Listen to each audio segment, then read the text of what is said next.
Get trusty women and you men in Tommy John each day. Remember, it's the perfect gift to give this holiday. To save us from discomfort when you're under such a fray. Give Tommy John for comfort and joy. Comfort and joy. Give Tommy John for comfort and joy.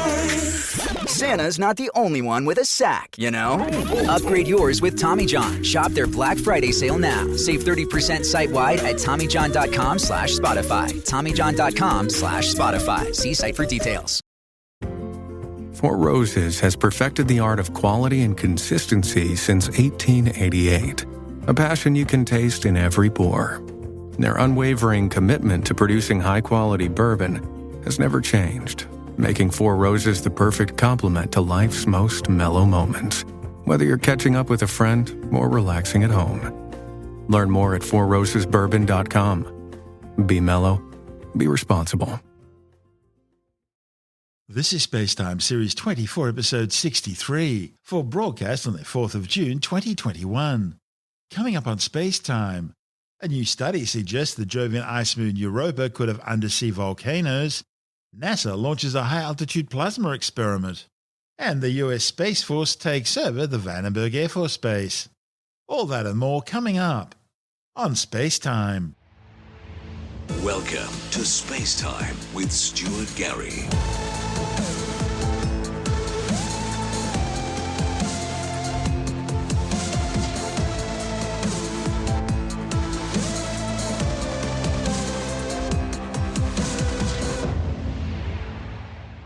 New research shows volcanic activity may have occurred on the seafloor of Jupiter's ice moon Europa in the recent past, and may still be happening today. Scientists have strong evidence that Europa harbours an enormous global subsurface ocean beneath kilometres of thick icy crust. The new findings, reported in the journal Geophysical Research Letters, shows how the moon may have enough internal heat to partially melt this rocky layer, a process that could feed volcanoes on the ocean floor. The new three-dimensional computer modelling of how this internal heat is produced and transferred is the most detailed examination yet of the effect of this internal heating on the moon. The key to Europa's rocky mantle being hot enough to melt lies with the massive gravitational pull Jupiter has on its moons. As Europa orbits around the gas giant, huge gravitational tidal forces generated by the massive planet causes the tiny moon to literally flex, stretching and compressing as it orbits the largest planet in the solar system. All this flexing generates lots of heat in the moon's interior, enough heat to melt water ice, giving Europa its subsurface oceans, and maybe even enough heat to melt rocks as well.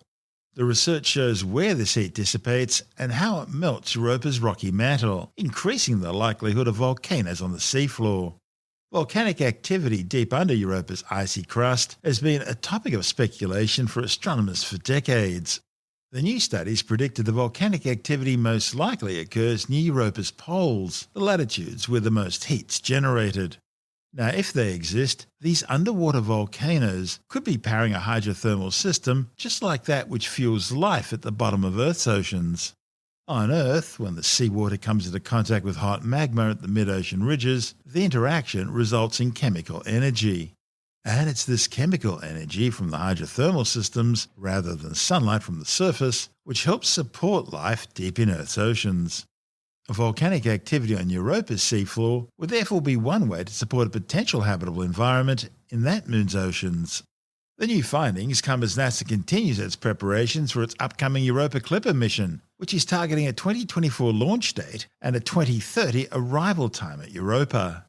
Europa Clipper will orbit Jupiter and perform dozens of flybys of Europa, mapping the moon and investigating its composition. Among the science data it collects, the spacecraft will survey the surface in detail and sample the moon's thin atmosphere. The surface and atmospheric observations will give scientists the chance to learn more about the moon's interior ocean if the ocean water percolates up through the icy crust. The Saturnian ice moon Enceladus also generates powerful geysers from its South Pole tiger stripes. These eruptions are constantly spewing water ice and possibly salts far into space. Scientists believe the exchange of material between the ocean and the crust would leave traces of the seawater on the surface. They also believe the exchange may emit gases and possibly even plumes of water vapour with ejected particles that could contain materials coming from the seafloor. As Europa Clipper measures the Moon's gravity and magnetic field, anomalies in those areas, especially towards the poles, could help confirm the volcanic activity predicted by the new research. This is SpaceTime. Still to come, NASA launches a high-altitude plasma experiment, and the Vandenberg Air Force Base gets a new name. All that and more still to come on SpaceTime.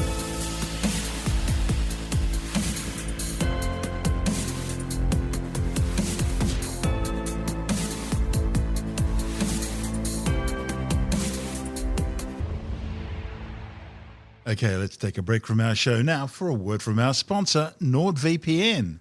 You know, protecting your data and enjoying the internet without restrictions is something we all crave. No big tech companies telling you what to do, no hackers or government agencies spying on your every move, which, let's face it, that's pretty creepy.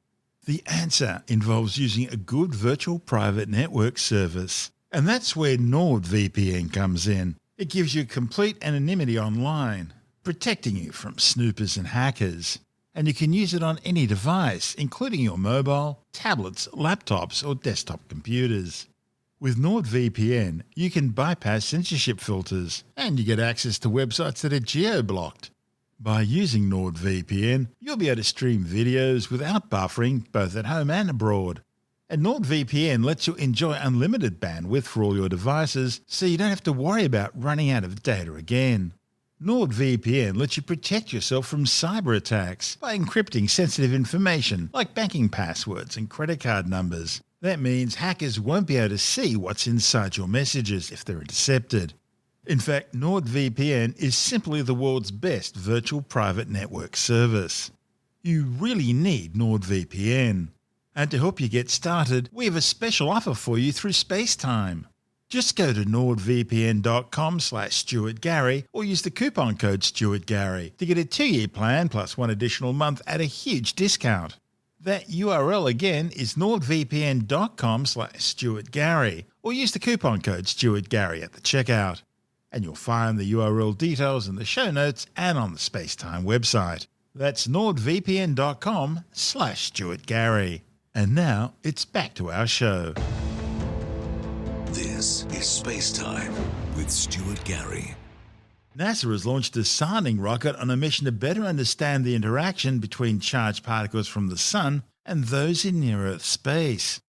The 4-stage Black Brant 12 suborbital flight was launched from NASA's Wallops Island Flight Facility on the Virginia mid-Atlantic coast, flying on a broad arc into the ionosphere over the Atlantic Ocean and then descending near Bermuda.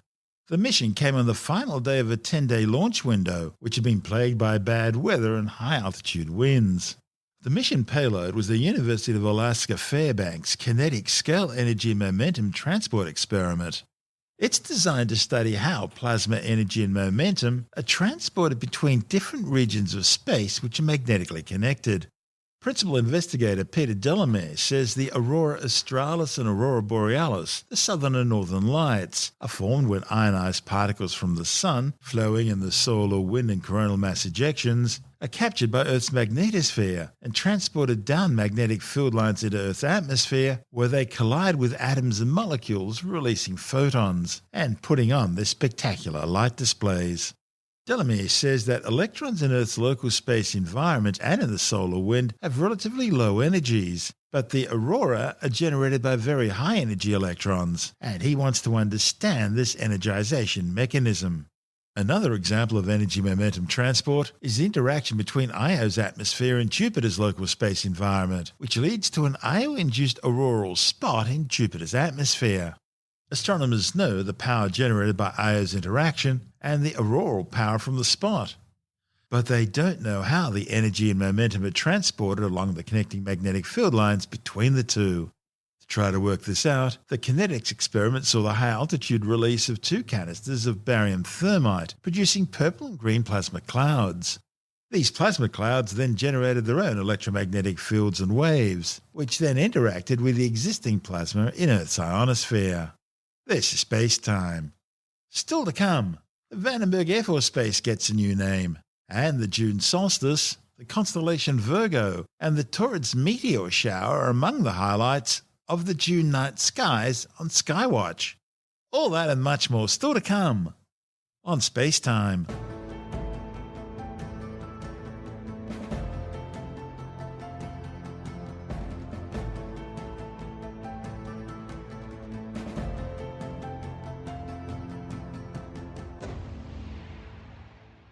The Vandenberg Air Force Base in California has been renamed the Vandenberg Space Force Base. The name change took place at a special ceremony in the parade grounds of the sprawling facility 230 kilometers north of Los Angeles. Vandenberg is used for ballistic missile and orbital rocket launches, and was also being equipped to launch space shuttles from the West Coast. Its geographical location made it ideal for launches into polar orbits. Vandenberg's host unit, the 30th Space Wing, has been renamed Space Launch Delta under the new Space Operations Command. The United States Space Force was created as the 6th uniform military branch in 2019 by US President Donald Trump. Personnel formerly assigned to the Air Force Space Command have been reassigned to the Space Force. Vandenberg was originally established back in 1941 during the Second World War as Camp Cooke, a US Army garrison for tank infantry and artillery training. This is SpaceTime.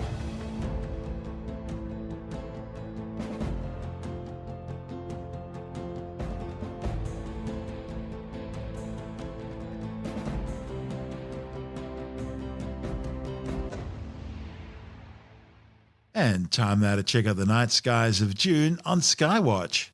June is the 4th month of the old Roman calendar and is named after Juno, who was the wife of Jupiter and also the equivalent to the Greek goddess Hera. Another belief is that the month's name actually comes from the Latin word junores, which means younger ones. June is a great time to look up at the night skies and marvel at the majesty of the Milky Way, which puts on a spectacular overhead display this time of year. And of course, June also marks the June solstice, which this year happens at 13:32 Australian Eastern Standard Time on the afternoon of Monday, June the 21st. That's 23:32 on the night of Sunday, June the 20th, US Eastern Daylight Time, and 3:32 in the morning, June the 21st, Greenwich Mean Time. Here in the Southern Hemisphere, it's the time of the winter solstice, and of course it means the arrival of summer for our lucky listeners north of the equator. The June solstice occurs when the sun reaches its most northerly point in the sky as seen from Earth, zenith appearing to be directly over the Tropic of Cancer. Contrary to popular belief that the seasons on Earth occur when the Earth's orbit around the sun is at its nearest or furthest points, they're actually governed by the tilt of Earth's axis as it journeys around the sun in a year. So on the day of the June solstice, the Earth's south pole is tilted by 23.5 degrees away from the sun. The sun rises north of east and sets north of west. 6 months later, when the south pole is tilted towards the sun, it's the southern hemisphere summer. And in between we have the autumn and spring equinoxes. Almost overhead this time of year, we have the constellation Virgo. The constellation is named after Virgo, the goddess of justice and the harvest in ancient Greek mythology, who used her scales to weigh good and evil. However, she became so disenchanted with the evil deeds of men, she threw away her scales and retreated to the heavens. Interestingly, the ancient Egyptians also associated Virgo with agriculture. There she was the goddess Isis, who sprinkled the heads of wheat across the sky, forming the Milky Way. To science, Virgo is a tightly packed region of space containing some 2,000 galaxies, all gravitationally bound into a gigantic galaxy cluster, located some 60 million light-years away, of which our local group of galaxies is simply an outlying member. A light-year is 10 trillion kilometres, the distance a photon can travel in a year at the speed of light, which is about 300,000 kilometres per second in a vacuum, and the ultimate speed limit of the universe. The mass of the Virgo supercluster is so enormous that its gravity generates the so-called Virgo-centric flow, causing our Milky Way galaxy, as well as Andromeda and all the other members of our local group, to move towards the supercluster at around 400 kilometres per second. That's despite the accelerated expansion of the universe over cosmic timescales. The Virgo supercluster is now thought to be nothing more than a lobe of an even bigger galaxy supercluster known as Laniakea, the centre of which is known as the Great Attractor. Laniakea and the Great Attractor are among the largest known structures in the universe. Despite the Virgo cluster size, it's so far away it's difficult to see without a decent-sized backyard telescope. You'll want something at least 100 millimeters in diameter or larger. Located right next to Virgo and directly overhead this time of year is the constellation Corvus the Crow. Greek mythology tells us Corvus could talk to humans, but he was a lazy bird.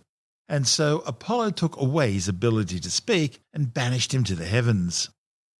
One of the highlights in the constellations Virgo and Corvus is the spectacular Sombrero Galaxy M104. Visible with a good pair of binoculars or a small telescope, this stunning spiral galaxy is seen almost edge-on, providing a spectacular backlit view of its galactic bulge stars and the molecular gas and dust lanes in its arms.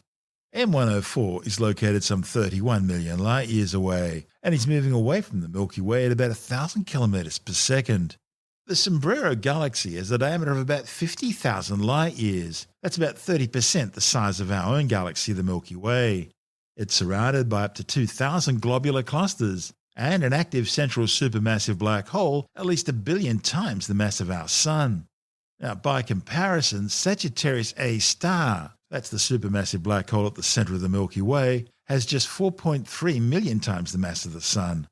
Globular clusters are tight balls containing millions of stars, which were all either originally formed at the same time from the same collapsing molecular gas and dust cloud, or they're the surviving cores of small galaxies that have been cannibalized by larger ones. By the way, the brightest star in Virgo is Spica, a spectroscopic binary located some 250 light-years away. Spectroscopic binaries are double star systems orbiting so close to each other or at such an angle that they can't be visually separated, at least not from our viewpoint on Earth. Under these conditions, their spectrum will actually be a combination of the spectra of both of the stars in the system. But as these stars orbit each other, one of the stars will be moving sort of towards us, the other will be moving sort of away from us. So, the star moving towards us will have a spectra that will be slightly blue shifted into high frequencies, shorter wavelengths, while the star moving away from us will have its spectra slightly red shifted to lower frequencies, longer wavelengths. And so the two stars in the system can be separated by their Doppler shift. Looking about 20 degrees above the western horizon in the early evening is the fourth brightest celestial object in the sky, the dog star Sirius. Only the Sun, the Moon and the planet Venus look brighter. To the northwest or right of Sirius is another fairly bright star called Procyon, the brightest star in the constellation Canis Minor, the Lesser Dog.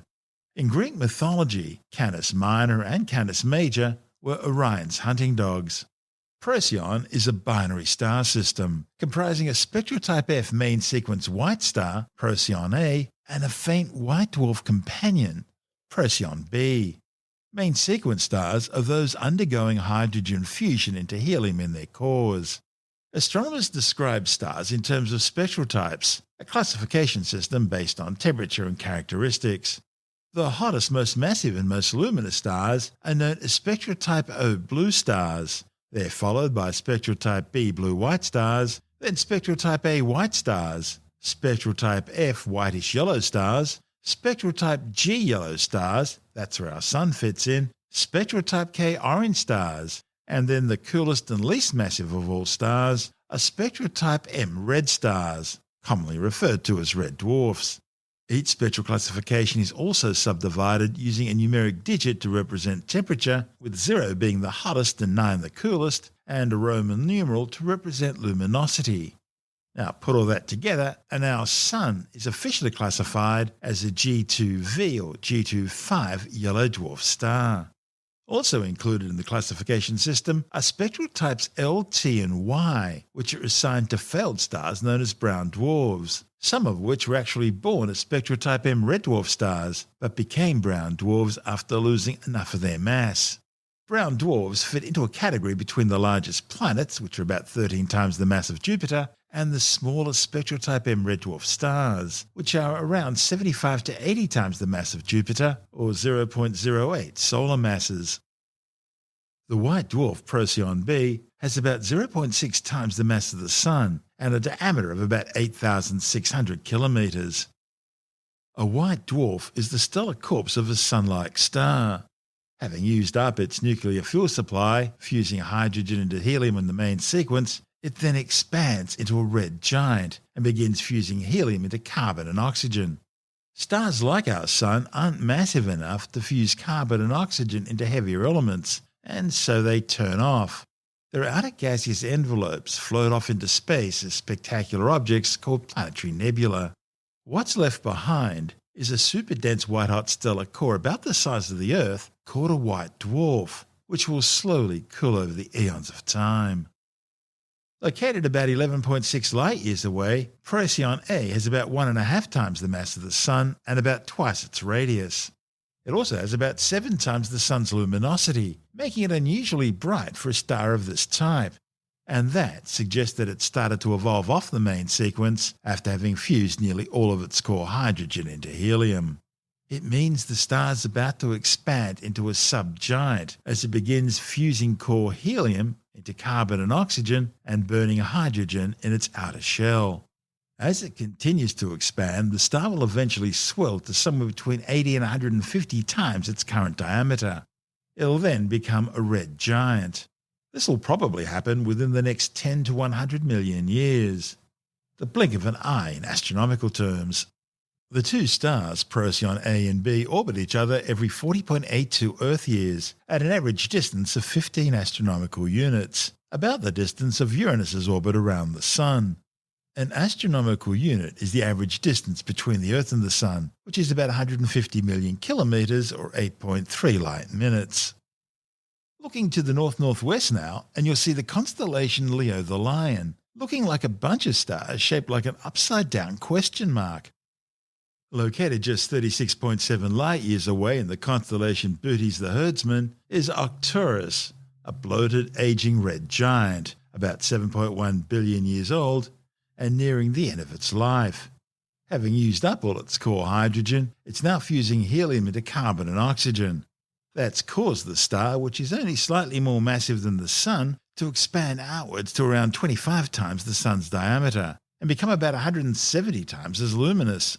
It'll soon puff off its outer gaseous envelope as a planetary nebula, in the process revealing its white-hot stellar core. In Greek mythology, Arcturus was the guardian of the bear. Now this is a reference to being next to the constellations Ursa Major and Ursa Minor, the greater and lesser bears. There's some indications that Arcturus could have a binary stellar companion, but the results remain inconclusive, at least for now. There's also speculation that it could have a large planet or substellar object orbiting it, something about 12 Jupiter masses in size, but again the research remains inconclusive. Looking to the east, and you'll see the three brightest stars in the constellation of Libra, the scales of justice, are visible about halfway, about 40 degrees above the horizon. These also represent the claws of Scorpius the Scorpion, which is chasing Orion across the sky. The brightest star in the constellation Scorpius is Alpha Scorpii or Antares, the Scorpion's heart. Easily seen with the unaided eye, this red supergiant is some 550 light-years away, and it's one of the largest known stars in the universe. Antares has about 18 times the mass and an incredible 883 times the diameter of the Sun. And it's about 10,000 times more luminous than our Sun too. Welcome to the Agrihood. Carnes Crossroads is a new home community with a farm-to-table lifestyle. Just outside of Charleston, here, community is defined by gathering together and our deep connection to nature. Our future farm and amenities are taking root and blooming into something you've always dreamed of in a fun, healthy, and social environment. Come home to the Agrihood, where you can plant roots and thrive. Learn more at carnescrossroads.com. Okay, turning to the southeast now, and there you'll see the constellation Sagittarius, the Archer. It's important because it marks the direction to the centre of our galaxy, the Milky Way. And of course, located some 27,000 light-years away in that direction is the galaxy's central supermassive black hole, Sagittarius A star. To the ancient Babylonians, Sagittarius was the god Nergal, the centaur, a creature half man and half horse. By the time Greek mythology took over, Sagittarius was carrying a bow loaded with an arrow and pointing directly towards Antares, the heart of Scorpius the Scorpion. The centre of the Milky Way and its supermassive black hole Sagittarius A star lie in the westernmost part of Sagittarius. The brightest star in Sagittarius is Epsilon Sagittarii, or Cors Australis, the southern part of the bow. Epsilon Sagittarii is a binary system located 143 light-years away. The primary star is an evolved spectral type E blue giant at the end of its life on the main sequence. It is about 3.5 times the Sun's mass and about 7 times its radius, and is radiating around 363 times the Sun's luminosity. It's also a very strong X-ray source, and is spinning very rapidly, with an estimated radial velocity of some 236 kilometers per second. The system also displays an excess of infrared radiation emissions, suggesting the presence of a circumstellar disk of dust. Now, the second star in the system appears to be inside this debris disk. Astronomers think it's a spectral type G yellow dwarf star with about 95% the mass of the Sun.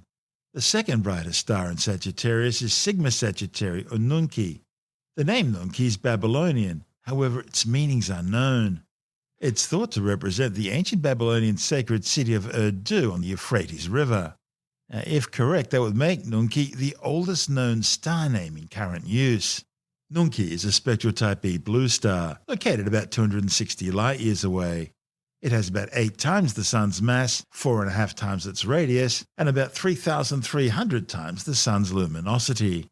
Alpha Sagittarii, or Rukbat, meaning the archer's knee, is a spectral type B blue star. Located some 182 light-years away, it has some 2.5 times the diameter of the Sun and about 40 times the Sun's luminosity. Astronomers think it's surrounded by a dense debris disk and a newborn companion star which is only now about to join the main sequence. The Sagittarius constellation also hosts many star clusters and nebulae, including some of the best-known astronomical objects in the sky. These include the Lagoon Nebula Messier 8, a spectacular pink emission nebula located 5,000 light-years away and measuring some 140 light-years by 60 light-years across. The central region of the Lagoon Nebula is also known as the Hourglass Nebula because of its distinctive shape caused by matter propelled by a massive star-forming region called Herschel 36, one of the few star-forming nebulae that it's possible to see with the unaided eye. The Lagoon Nebula was instrumental in the discovery of Bok globules, more than 17,000 of which have been found in the nebula. Astronomers think Bok globules contain embryonic protostars destined to eventually become new stellar generations. Also located in this region of space is the stunning Messier 17, better known to pretty well everyone as the Horsehead Nebula. It's located some 4,890 light-years away and is a dense region of ionized atomic hydrogen. Also known as the Omega or Swan Nebula, it spans some 15 light-years across and has about 800 times the mass of the Sun. It's considered one of the brightest and most massive star-forming regions in our galaxy, with a geometry similar to the Orion Nebula, except that it's being viewed edge-on rather than face-on.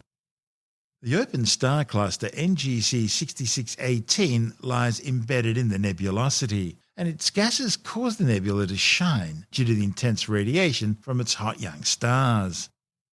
Open star clusters are loosely bound groups of stars, usually containing a few hundred to thousands. They're thought to have originally all been formed in the same molecular gas and dust cloud, but they're not as densely bound together as globular clusters. Open star clusters generally survive for a few 100 million years, with the most massive ones maybe surviving for a few billion. Now, by contrast, the more massive globular clusters exert such a strong gravitational attraction on their members they can survive for tens of billions of years or longer. The nebula is thought to contain up to 800 stars. More than 1,000 additional stars are also being formed in the surrounding molecular gas and dust clouds. It's also one of the youngest known clusters, with an age of just 1 million years. The cloud of interstellar material which formed the nebula is roughly 40 light-years in diameter, and it contains at least 30,000 solar masses. The Trifid Nebula Messier 20 is another large star-forming emission nebula containing many young hot stars. Located between 2,000 and 9,000 light-years away, the Trifid Nebula has a diameter of around 50 light-years.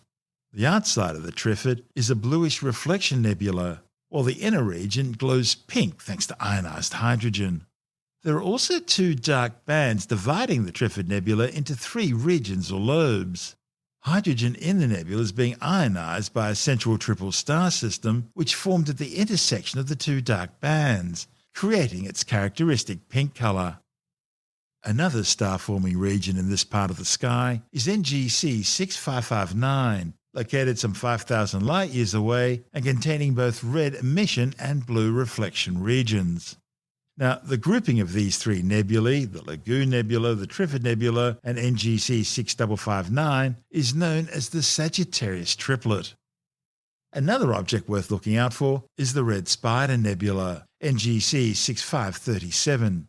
It's a planetary nebula about 8,000 light-years away. It has a prominent two-lobed shape that could be due to a binary companion or simply magnetic fields, and it has a fascinating S-shaped symmetry, with the lobes opposite each other appearing similar. Again, this is believed to be due to the presence of a companion star to the central white dwarf. As for the central white dwarf, the remnant of the original star, it produces a powerful 10,000-degree hot, 3,000 km per second stellar wind, which is generating 100 billion kilometre high waves from supersonic shocks formed as the local gas is being compressed and heated in front of the rapidly expanding lobes. Atoms caught up in these shocks are radiating invisible light, giving the nebula its unique spider-like shape and also contributing to the nebula's expansion. The star at the centre of the Red Spider Nebula is surrounded by a dust shell, making its exact properties hard to determine. Its surface temperature is probably somewhere around 250,000 degrees, although a temperature of up to 500,000 degrees can't be ruled out, which would make it among the hottest white dwarf stars known. Now, looking directly south right now, you'll see the star Polaris Australis, or more accurately, Sigma Octantis.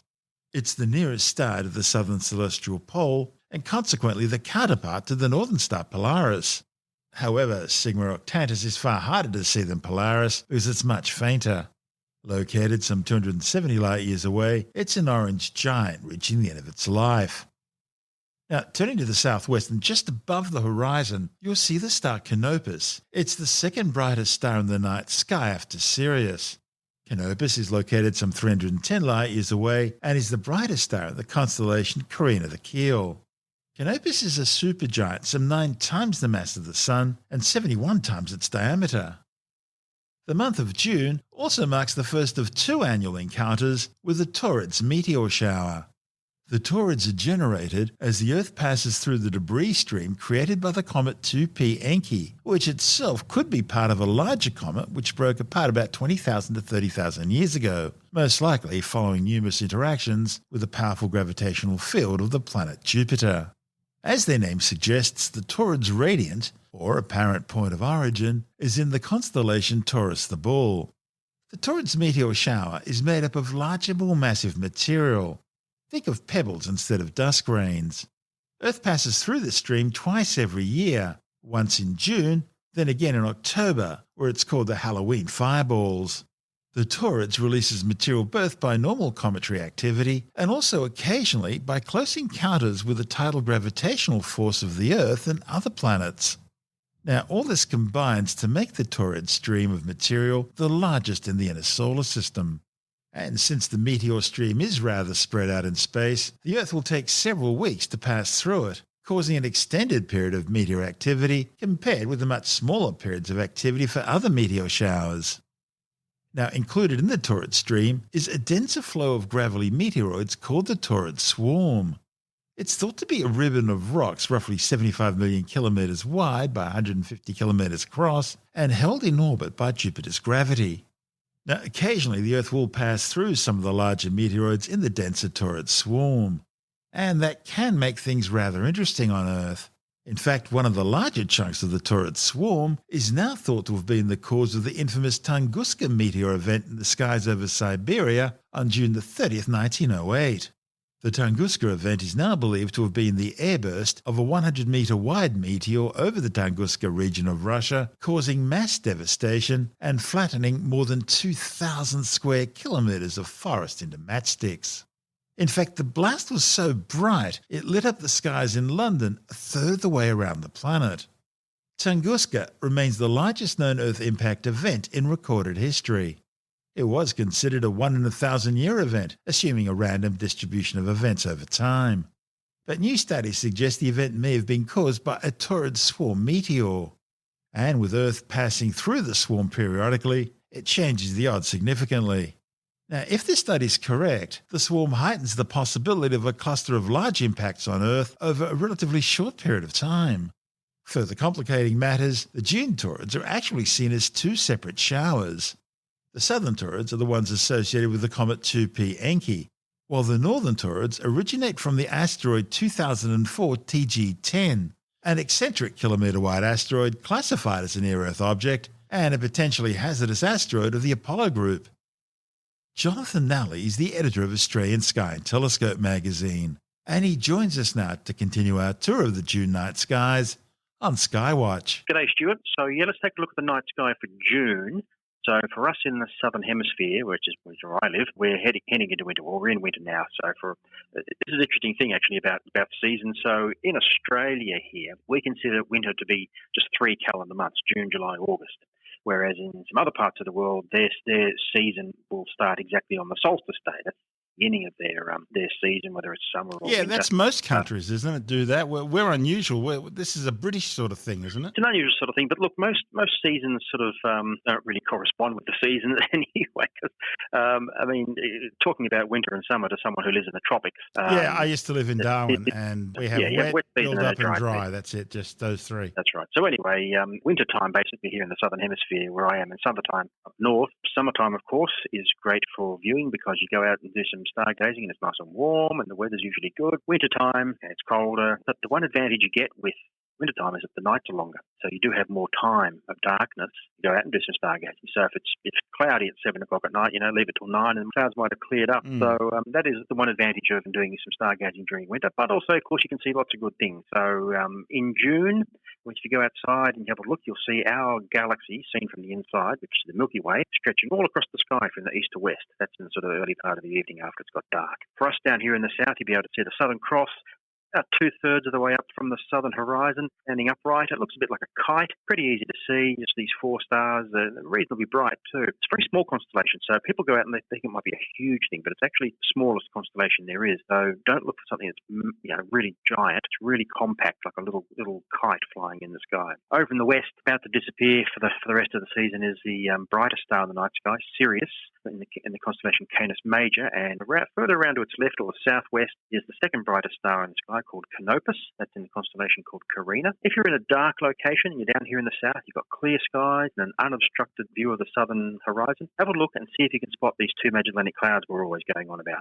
This is a good time to see them. They're very faint. They just look like little faint fuzzy clouds, but they are actually fairly sizable galaxies. These are named after the explorer Ferdinand Magellan, who spotted them as he was sailing around the world. You need to have dark skies. You can't see them if you're standing under a street light or something. So just go somewhere dark and let your eyes adapt to the darkness so that you can see faint things. And look down the south and see if you can see these couple of smudges. You've got the large one and the small one. They're a little distance apart, but once you spot them, you'll always be able to spot them. Then once you recognise what they look like, and every time you go out and you've got some dark skies, you should be able to see them if they're up at that time of the year. Now look, the northern half of the sky, for us down the south this time of the year, northern half of the sky seems a bit bare. A lot of the good stuff that can be seen from the northern hemisphere we can't see from down here, but we can see the bright star Arcturus, which is about halfway up from the northern horizon. Overhead, roughly from the latitude of Sydney and cities of that latitude, you can see another bright star called Spica. Now, Arcturus is a red giant star that's a couple of billion years older than our sun, about 2.5 billion years older than our sun. It's the same mass as our sun, but it's older and it's ballooned up to be about 25 times bigger than our sun. So it's become absolutely huge compared to good old Sol. The other star I mentioned, Spica, that's interesting too. It's a binary star system whose 2 stars, the pair of stars, orbit so close to each other, it only takes 4 days for them to orbit around each other, that their mutual gravitational pull is so strong because they're so close. Each of them has been stretched into an egg shape rather than being a round star.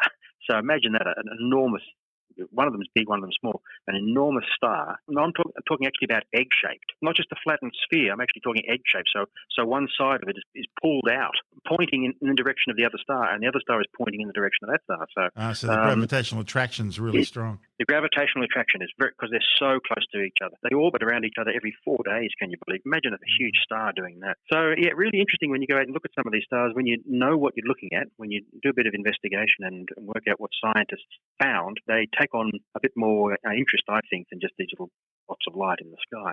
Okay, so that's what you see throughout the evening, between sunset and midnight. As the night goes on, though, you'll see that things change, and that's because the Earth is spinning on its axis. So different stars are coming up in the east and other stars are going down the west. So by midnight, Sirius is gone in the west. And you've got the bright stars Vega and Altair have appeared in the north, pretty low down, far in the north for people in the southern hemisphere, but they're still good to look at. Way down south with another bright star called Achernar. That's that one, Achernar, and the sort of Southern Cross and Canopus, they form this big triangle in the sky. So it's pretty easy to spot Achernar. And the Milky Way, which was stretching east to west across the sky in the early evening, is now stretching north to south. So it hasn't moved. It's the Earth that's turning on its axis that's moving, and our viewpoint is therefore changing. So let's look at the planets. So we'll start with Mercury, the innermost planet. First half of June, forget it. It's lost in the twilight, the glare of the sun in the west, and the sun's going down. But in the second half of June, it'll pop up on the other side of the sky over the eastern horizon just before sunrise, and should be fairly easy to spot if you have a clear view of the horizon. Mercury just looks like a star. Doesn't look like much even if you get a telescope onto it. If you get a big telescope onto it, it looks a bit like the moon. But I wouldn't go pointing a telescope anywhere near the eastern horizon when the sun's about to come up, just in case you blind yourself. So please don't do that. The other inner planet, Venus, well, that's pretty easy to see actually, and that is above the western horizon just after sunset. So when the sun goes down, look out the west, see a big bright star-looking thing. That'll be Venus. And as each day goes by throughout the month, you'll see it climbing higher and higher in the sky. Just each day, it's just getting a little bit higher, a little bit higher, a little bit higher. On the 12th, if you've got a clear sky on the 12th, go out and you'll see a really, really thin crescent moon just to Venus bright. So that should look pretty specky. You've got this bright star-looking thing, Venus, and this really, really slender, thin crescent moon. So that should look nice. By the end of the month, if you keep an eye on Venus and watch it moving on the sky as it gets higher and higher, you'll see it drawing closer to a reddish-looking star that's a bit higher up in the sky. Well, that's not a star. That's actually the planet Mars. So they're going to be reasonably close together. I mean, not exactly side by side, but in the same part of the sky. Mars, of course, got a whole flotilla of spacecraft on it at present, either circling in orbit above or down crawling on the surface. over the surface. Yeah, that's another thing I like to think of when I look at these planets. I think, oh, there's a spacecraft there doing this and that, and then humankind sent these little machines all the way there, and they're working, and they're sending back pictures, and it's just absolutely marvelous. Now, if you have a pair of binoculars, take a look on June 24th and 25th. Or if you've got what they call a small wide field telescope, which gives you a wide view, you can use that as well. But a pair of binoculars will do. Have a look at Mars on June 24th and 25th, and you'll see behind Mars in the distance, well, it's light years in the distance, there's a star cluster. So Mars is going to go right in front of this star cluster. It's called the Beehive Cluster, or Messier 44, and it should be an absolutely wonderful sight to see, this red planet with these beautiful sparkly stars behind it. It really should look nice. So if you get a chance, June 24th, 25th. Now, if you want to see Jupiter and Saturn, you're going to have to stay up a bit later. Saturn comes up over the eastern horizon about 9:45 p.m., beginning of June, with Jupiter about an hour and a quarter later. If you have a look on June the 28th, you'll see the moon right next to Saturn. And the following night, the moon will have moved, and it will be right next to Jupiter. Now, this is a really easy way, actually, to identify planets if you don't know which planet's out there. If you know coming up that the moon, as it trundles around its orbit and shifts from night to night, if you know that the moon's going to be next to one of these planets or near to one of these planets, you can go out on that night and see, okay, there's the moon, so the nearest bright thing to the moon must be Jupiter or Saturn or whatever. So I'll just give those dates again. June 28th, go out and have a look for the moon, and the brightest thing near the moon will be Saturn. And the next night, June 29th, the brightest thing near the moon will be Jupiter. You actually really can't miss Jupiter because it is really, really bright. What else have we got? Well, we only got one more thing to talk about for this month, and that is that this month, June 21st, we reach the solstice, of course. The winter solstice for us in the southern hemisphere. That's right, and the summer solstice for those in the north. That's right. So on this day, the hours of darkness are longest in the southern half of the planet, and the hours of daylight are longest in the northern half of the planet. So some are up there, you're down here. That's Jonathan Nally, the editor of Sky and Telescope magazine. And don't forget, if you're having trouble getting your copy of Australian Sky and Telescope magazine from your usual retailer because of the current lockdown and travel restrictions, you can always get a print or digital subscription and have the magazine delivered directly to your letterbox or inbox. Subscribing's easy. Just go to skyandtelescope.com.au. That's skyandtelescope.com.au, and you'll never be left in the dark again.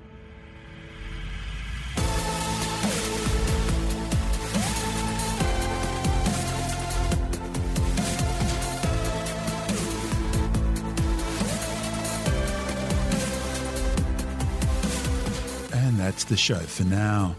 SpaceTime is available every Monday, Wednesday and Friday through Apple Podcasts, iTunes, Stitcher, Google Podcast, Pocket Casts, Spotify, Acast, Amazon Music, Bytes.com, SoundCloud, YouTube, your favorite podcast download provider, and from spacetimewithstuartgary.com. SpaceTime's also broadcast through the National Science Foundation on Science Zone Radio and on both iHeartRadio and TuneIn Radio. And you can help to support our show by visiting the SpaceTime store for a range of promotional merchandising goodies, or by becoming a SpaceTime patron, which gives you access to triple-episode commercial-free versions of the show, as well as lots of bonus audio content which doesn't go to air, access to our exclusive Facebook group, and other rewards. Just go to spacetimewithstuartgary.com for full details.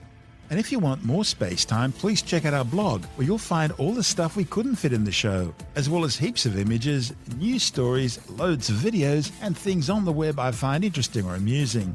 Just go to spacetimewithstuartgary.tumblr.com. That's all one word, and that's Tumblr without the E. You can also follow us through @StuartGary on Twitter, @SpaceTimeWithStuartGary on Instagram, through our SpaceTime YouTube channel, and on Facebook, just go to facebook.com/SpaceTime with Stuart Gary. And SpaceTime is brought to you in collaboration with Australian Sky and Telescope magazine, your window on the universe. You've been listening to SpaceTime with Stuart Gary. This has been another quality podcast production from Bytes.com.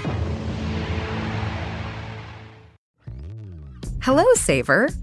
Whether you're saving for that trip to the tropics or saving for an emergency, now is the time to take advantage of Wells Fargo's savings options.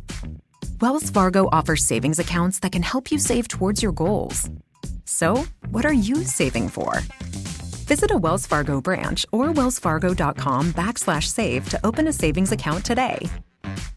Wells Fargo Bank, N.A., member FDIC. Wells Fargo presents one of the surest ways to grow your money. A Wells Fargo CD account, where you can earn a 5.00% annual percentage yield on an 11-month term with a minimum opening deposit of $5,000. Visit a Wells Fargo branch or wellsfargo.com/CD rates to open a CD account and start growing your savings with us. Wells Fargo Bank, N.A., member FDIC.